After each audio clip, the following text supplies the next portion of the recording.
Assalamualaikum warahmatullahi wabarakatuh. Saya Dwi Rida Ulianto. Kali ini saya akan mereview materi yang pernah saya buat mengenai ISSN, International Standard Serial Number. Apakah materi ini di tahun 2020 bulan Desember masih relevan? Dan apakah masih bisa digunakan di tahun 2021? Mari kita coba lihat. Jadi saya Dwi Rida Ulianto masuk LIPI itu di tahun 2014. Ketika itu saya langsung ditempatkan di bagian ISSN pada Satuan Kerja Pusat Dokumentasi dan Informasi Ilmiah. Jadi sejak CPNS saya langsung di bagian ISSN. Sehingga mau tidak mau saya juga harus belajar mengenai apa itu ISSN, apa itu jurnal, apa itu jurnal ilmiah, apa itu akreditasi dan sebagainya. Saya di LIPI dari tahun 2014 sampai 2018 itu di PDI LIPI. Kemudian pada Agustus September 2018 saya tugas belajar dan baru kembali di Agustus September 2020 ini. Dan setelah kembali saya ditempatkan di Biro Umum. Oke, selanjutnya. Jadi layanan ISSN ini berada di satuan kerja yang namanya Pusat Dokumentasi dan Informasi Ilmiah. Ini sebelum berganti ya, kalau sekarang namanya Pusat Data dan Dokumentasi Ilmiah. Dari PDII menjadi PDDI. Jadi dulu layanan ISSN ini dilakukan secara tatap muka manual. Orang ketika mau mendaftarkan ISSN harus ke Jakarta ya, ke kantor LIPI dengan membawa berkas yang dipersyaratkan. Kemudian LIPI di tahun 2007 mencoba membuat sistem online ya untuk pendaftaran ISSN.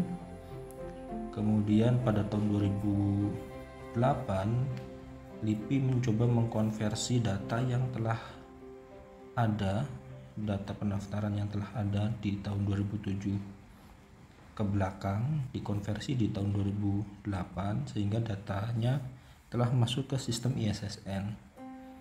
Kemudian sejak itu sudah diumumkan bahwa pendaftaran melalui online.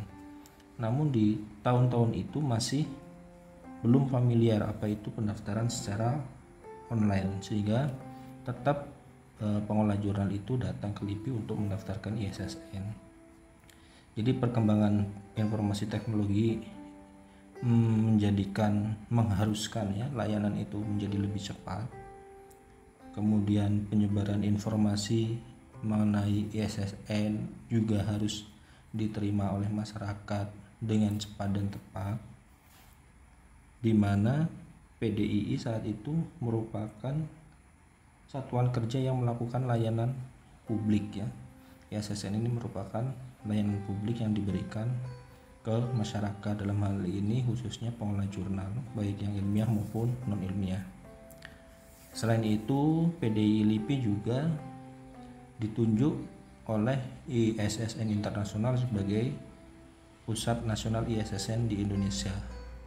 Jadi urusan pengelolaan pemeliharaan ISSN itu ada di PDII LIPI.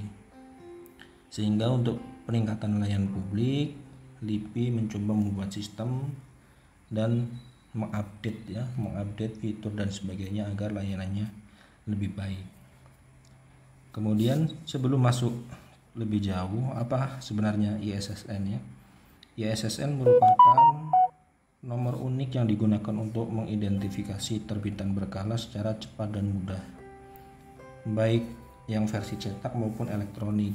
ISSN itu terdiri dari 8 angka yang dipisahkan oleh tanda hubung strip ya, hyphen atau strip gitu. Dan terkadang karakter akhirnya itu berupa huruf X sebagai pengganti angka 10. Jadi jika Bapak Ibu pengolah jurnal lihat pada majalah maupun jurnal gitu ya, biasanya ada barcode. Nah, barcode itu merupakan ciri-ciri jurnalnya itu atau majalahnya itu pernah mendaftar ISSN. Jadi ketika ada barcode dan ISSN itu bisa digunakan untuk mengidentifikasi sebuah terbitannya. Kemudian mengenai layanan SDM layanan ISSN di tahun 2018 kami pernah formasinya seperti ini ya. Ada Ibu Cut, Rido, saya sendiri, Ibu Tini, Ibu Nining, Ibu Ruth, Ibu Kiki, Ibu Siti, dan Ibu Rani. Kemudian kalau dibandingkan dengan sekarang sudah mengalami pergantian ya. Di sini untuk yang bawah Kiki, Siti, dan Rani ini adalah pegawai kontrak atau honorer yang sudah tidak diperpanjang lagi, dan mereka juga sudah bekerja di tempat masing-masing. Kemudian untuk Ibu Tini dan Ibu Nining sekarang udah mutasi atau berpindah satuan kerja, sudah tidak di PDDI LIPI lagi. Kemudian saya sendiri, saya juga sekarang berada di bawah Biro Umum, sehingga sudah tidak di bagian layanan ISSN.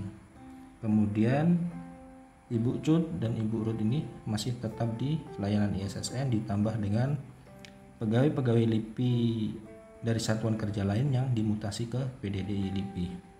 Ada beberapa pegawai-pegawai baru yang bertugas di layanan ISSN. Jadi jangan khawatir, layanan ISSN tetap ada SDM yang mengelolanya. Berikutnya mengenai tugas SDM layanan ISSN, apakah masih relevan ya? Kita lihat satu persatu. Yang pertama, melakukan verifikasi data dan berkas pengajuan ISSN. Oke, yang ini masih sesuai karena pendaftaran dari 2018 sampai 2020 masih sama ya, atau bahkan tahun-tahun sebelumnya juga masih sama. Tetap dilakukan verifikasi data dan berkas. Maksudnya ini verifikasi data yang ada di isian formulir dan berkas yang dilampirkan.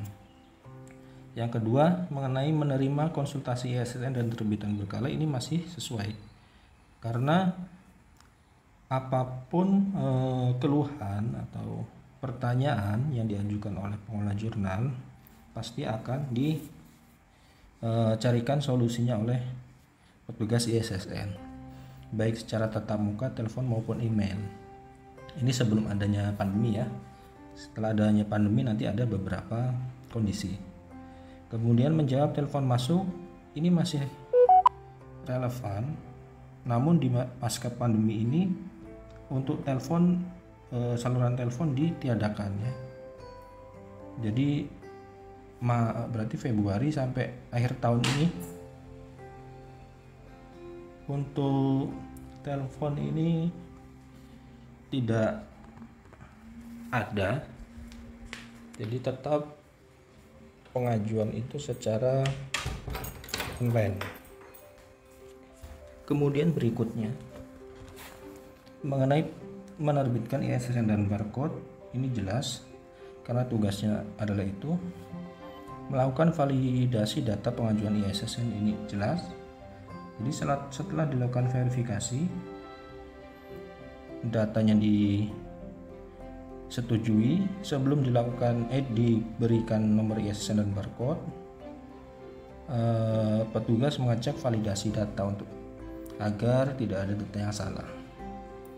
Menerbitkan SK ISSN ini masih sesuai. Registrasi ISSN ke virtual ini masih sesuai. Jadi seluruh data pendaftar ISSN yang masuk di tahun itu akan dilaporkan ke virtual. Virtual ini adalah sistem untuk ISSN center yang ada di Paris. Melakukan backup data masih. Kemudian menerima serah simpan terbitan berkala dan membuat surat wajib simpan, ini sudah tidak relevan karena PDDI LIPI sudah tidak menerima wajib simpan berupa cetak. Sekarang tidak perlu ya mengirimkan 2 eksemplar lagi karena sekarang sudah elektronik. Jurnal pun sudah elektronik menggunakan OJS. Kemudian sistem akreditasi juga sudah tidak mensyaratkan wajib simpan. Oke, berikutnya mengenai kontak layanan ISSN. Jadi selama pandemi ini saluran telepon tadi ditiadakan, atau memang tidak ada saluran telepon, hanya ada layanan email. Ya, emailnya di ISSN, jadi issn@mail.lipi.go.id, mail.lipi.go.id. Jadi semua pertanyaan mengenai ISSN ada di situ. Untuk saluran telepon baik pribadi maupun nomor kantor sudah tidak ada. Berikutnya mengenai tadi apa itu ISSN, sudah disebutkan sebelumnya. ISSN merupakan nomor unik berjumlah 8 digit ya, yang berfungsi untuk mengidentifikasi sebuah terbitan berkala. Kemudian apa aja acuan yang digunakan? Jadi banyak aturan-aturan, terutama ISO yang terkait dengan ISSN. Misalkan ISO 4 mengenai abbreviation. Abbreviation ini tentang cara penyingkatan judul ya. Jurnal itu J titik, seperti itu misalkan. Ini kita gunakan. Kemudian ISO 3297, SNI ISO 3297, ISSN manual. Jadi untuk ISO 3297 ini sudah ada versi terbaru, yaitu 3297/2020. Kemudian SNI-nya belum ada karena nanti BSN kemungkinan BSN ya akan melakukan pembuatan standar nasional Indonesia mengenai 3297/2020, sehingga ini belum ada. ISSN manual tetap digunakan, mungkin tahunnya sudah berganti. Saya belum cek yang terbaru ada di portal ISSN internasional. Pedoman penampilan majalah ilmiah ini untuk versi cetak masih digunakan. Pedoman akreditasi ini udah tidak relevan, yang ini 2014 ya. Sekarang sudah berganti dengan aturan Permenristek Dikti nomor 9 tahun 2018 mengenai akreditasi jurnal ilmiah. Jadi itu tadi acuan yang digunakan. Kemudian berikutnya mengenai beberapa regulasi atau surat edaran yang dikeluarkan pemerintah yang terkait dengan ISSN. Yang pertama mengenai publikasi karya ilmiah bagi sarjana, magister maupun doktoral, alias membuat artikel. Artikel itu harus diterbitkan di jurnal itu harus ber-ISSN. Yang kedua mengenai akreditasi jurnal ilmiah secara elektronik, alias untuk bisa terakreditasi ada syarat jurnal bermedia elektronik dan mempunyai ISSN elektronik. Jadi ini beberapa regulasi yang terkait dengan ISSN. Berikutnya untuk akreditasi ini sudah sejak 2016 ya, ternyata itu perubahan ke versi elektronik itu sejak 2016 sampai sekarang sudah berlaku ya akreditasinya. Kemudian untuk pedoman akreditasi ini sudah tidak relevan karena sekarang sudah menyatu antara LIPI dengan Dikti. Dulu Ristek Dikti ya kalau dulu. Jadi Permenristek Dikti untuk aturan akreditasinya. Bisa dicek Permenristek Dikti nomor 9 tahun 2018. Nah, ini dia Permenristek Dikti nomor 9 tahun 2018 tentang akreditasi jurnal ilmiah. Pada pasal 4 ayat 1 huruf H disebutkan sebuah jurnal ilmiah memiliki nomor seri standar internasional secara elektronik atau EISSN. Orang-orang sering menyebutnya EISSN atau ISSN media online. Ini adalah salah satu persyaratan wajib untuk bisa akreditasi yang terkait dengan ISSN. Kemudian yang kedua, ini bunyi pasalnya secara keseluruhan ya. Terstatement memiliki ISSN dan DOI.